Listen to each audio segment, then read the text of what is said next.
तर नमस्कार एवढ्यान, तर कसे आहात तुम्ही? आहे होप की तुम्ही सर्वजण मस्त असाल आणि फिट अँड फाईन असाल. तर आजच्या व्हिडिओमध्ये तुमचं पुन्हा एकदा सहर्ष स्वागत आहे माझ्या यूट्यूब चॅनलवरती, सोहम गाग ब्लॉग यावरती.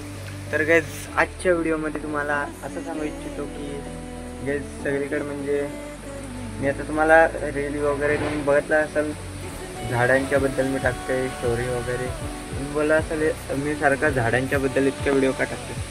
तर तुम्हाला माहितीच असेल आपल्या उन्हाळ्यात गाईज किती प्रॉब्लेम झाले. उन्हाळ्यात किती गरमी वाढलेली, कुठं जायची पूर्ण वाट लागलेली आणि कुठं जाऊ शकत नाही, इतकी गरमी वाढलेली. पण आता हे सर्वांनी एक काम करा गाईज, म्हणजे सर्वांनी यावर्षी म्हणजे समजला झाडं लावले पाहिजे. म्हणून गाईज मी पण झाडं लावायला सुरुवात केलेली म्हणजे इतके झाडं लावलेत. पण अजून म्हणजे मी दरवर्षी लावतोच झाडं, पण ह्यावर्षी थोडंसं वेगळ्या अंदाजमध्ये लावलेत, ते तुम्हाला दाखवू इच्छितो. तर तुम्हाला माहिती असेल हे आपलेच झाडं आहेत, फक्त ते कंपाऊंड का केलं कारण ढोरं वगैरे घुसतात आतमध्ये म्हणून. पण गाईज हे झाडं आहेत ना, यांचा गाईज आहे ना, हे लावलेले आहेत लॉकडाऊनमध्ये. अर्धे आता पण लावले आहेत ह्यावर्षी आणि अर्धे लावले आहेत त्याच्यामध्ये.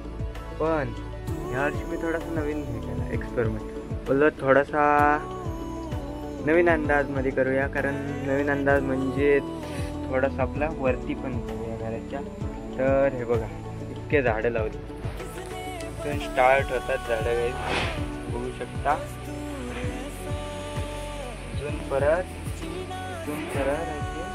इथपर्यंत.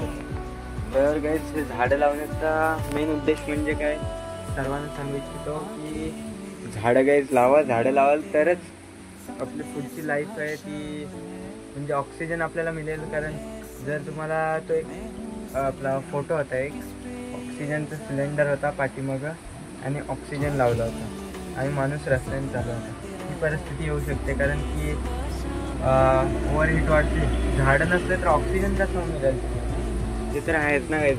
म्हणून गाईज झाडं लावा आणि जीवन वाचवा, झाडांचा पण आणि तुमचा पण, सर्वांचंच जीवन वाचेल जर एक झाड सर्वांनी आपापल्या नावाने लावला तर. म्हणून सांगतो गाईज झाडं लावा. आणि झाडे लावण्या गाईज काही इतकी मोठी गोष्ट नाही, झाडं काही सर्वच जण लावतात, पण झाडं जगवणं एक मोठी गोष्ट आहे. आणि मी तो करून दाखवला. इकडे झाडं जगवलेत, परत हे झाडं पण लावलेत आणि अर्धे झाडं पण अजून 2 झाडं आहेत गाईज, त्यांना म्हणजे अजून काढायचं बाकी आहे जमीन, म्हणजे लावायची बाकी आहेत अजून, ते आणलेत त्याच्यात.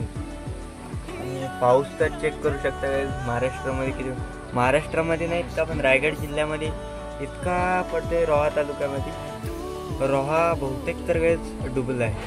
रोहामध्ये इतका पाणी गाईज, कमरे इतका गाईज पाणी भरलं आहे पूर्ण रोहाच्या पूर्ण मार्केटमध्ये.